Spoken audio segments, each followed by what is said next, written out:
Okay, settle in. Let me tell you about a night I can't forget, a night that still makes the hair on the back of my neck stand up, even after all these years. This isn't some made-up campfire tale. This happened to me. It was a Friday night, late spring, maybe early summer. The air was warm and heavy, the kind that promises thunderstorms but just delivers humidity. I was with Sarah. We'd been seeing each other for a few months, the kind of easy, comfortable relationship that was just starting to deepen. We were young, maybe 19 or 20, full of that naive confidence that the world is just waiting for you. We decided to drive out to Lover's Lane.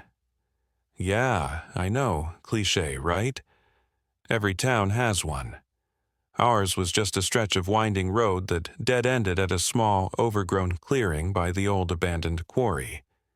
It was known for being secluded, dark, a place where you could park and just be. We weren't planning anything wild, just some quiet time away from dorms and watchful parents. We got there maybe around 11. The moon was thin, just a sliver, and the trees that crowded the road made it even darker. I pulled my beat-up sedan into the clearing, angled it so the headlights pointed away from the road, and shut off the engine. The sudden silence was thick, broken only by the chirping of crickets and the distant, mournful hoot of an owl. We were just talking, laughing softly, the radio playing low. Sarah was leaning her head on my shoulder, and I had my arm around her. It felt peaceful, intimate. Then Sarah shivered. Cold? I asked, ready to turn on the heat, even though it was warm out. No, she said, her voice a little shaky. Just creepy.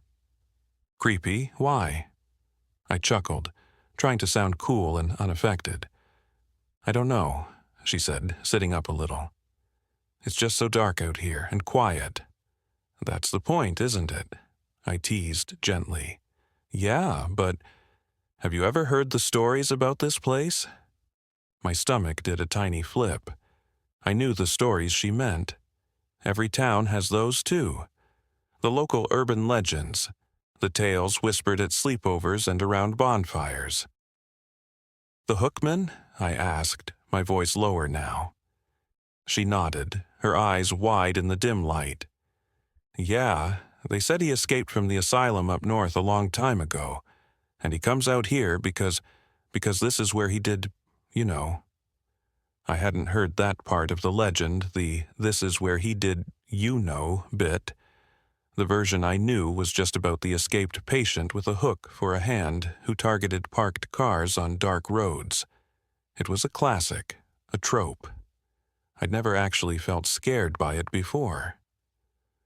That's just a story, Sarah, I said, trying to sound reassuring, but suddenly hyper-aware of the inky blackness outside the car windows. I know, but it's a creepy story, and it's really dark out here. She looked around nervously. Didn't someone say on the news recently about an escape? My blood ran a little colder. I vaguely remembered something, a local news report maybe a few weeks back. A patient missing from a state facility. I hadn't paid much attention, just another background noise in a busy world. But now, sitting in this isolated clearing, the detail felt significant, menacing. I think that was miles away, Sarah, I said, but the conviction was missing from my voice. We fell silent again, and the comfortable intimacy was replaced by a growing unease. Every creak of the car settling, every rustle of leaves in the faint breeze sounded amplified, menacing. I found myself straining my ears, trying to decipher the night sounds, trying to distinguish them from anything unnatural. Then we heard it, a scraping sound. It was faint at first, like something dragging lightly against the side of the car. My heart leaped into my throat. Sarah tensed beside me, her hand gripping my arm tightly. "What was that?" she whispered, her voice trembling. I held my breath, listening. The scraping sound came again, a little louder this time, closer to the back of the car. It wasn't just leaves or branches. It sounded deliberate, metallic almost. My mind raced. A prank? Some kids trying to scare us? But who would be out here in the middle of nowhere, this late? And that sound? It's probably just a branch, I said, but I didn't believe it myself. The scraping stopped. We waited, frozen, listening. The silence that followed felt heavier than before, pregnant with unspoken fear. Then, a light thump on the trunk. That was it. My attempt to be the brave, rational boyfriend evaporated. My survival instincts screamed. This wasn't a prank. This felt wrong. Deeply, terrifyingly wrong. "Okay," I said, my voice tight. "Okay, we're leaving." Sarah didn't argue. She just nodded frantically, her eyes wide with terror. My hands were shaking as I fumbled for the ignition. I jammed the key in and turned. The engine sputtered to life, roaring in the oppressive silence. I didn't bother turning on the headlights right away. I just threw the car into reverse and backed out of the clearing, my eyes darting to the rearview mirror, half expecting to see a figure emerge from the darkness. Nothing. Just the black trees and shadows. As I swung the car around and headed back down the narrow road, I finally flicked on the headlights. The beams cut through the darkness, illuminating the winding path ahead. I drove faster than I should have, the tires gripping the gravel as I took the curves. Sarah was still gripping my arm, her knuckles white. Neither of us spoke. The only sound was the hum of the engine and our ragged breathing. We drove for what felt like an eternity, the trees blurring past the windows. We finally reached the main road, the familiar asphalt a welcome sight. The streetlights seemed impossibly bright after the darkness of Lover's Lane. A sense of relief began to wash over me, but it was still mixed with a lingering dread. I drove Sarah back to her dorm. The campus was quiet, a few lights on in windows, but mostly still. I pulled up to the curb outside her building. "Are you okay?" I asked, turning to her. She nodded, taking a deep, shaky breath. "Yeah, just shaken up. What do you think that was?" I shrugged, trying to downplay it now that we were safe. Probably just some stupid kids trying to scare people. She still looked uncertain, but she managed a small smile. "Thanks for getting me out of there." "Any time," I said, trying to sound normal. She reached for the door handle, but then she stopped. Her eyes fixed on something on the car. "What's that?" she said, her voice a little breathless.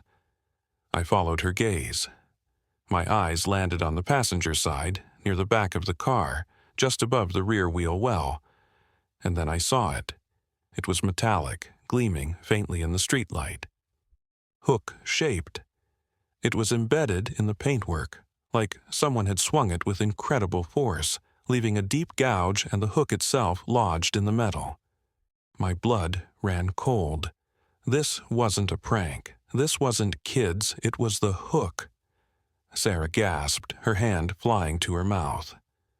We stared at it, frozen in horror, the reality of what had almost happened slamming into us, the scraping sound, the thump on the trunk. It wasn't just in the story. I don't remember much of what happened next in clear detail.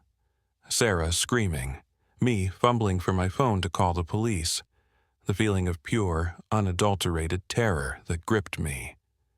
The police came. They took pictures of the car, of the hook. They asked us questions, their faces grim but also slightly skeptical, like they'd heard variations of this story before.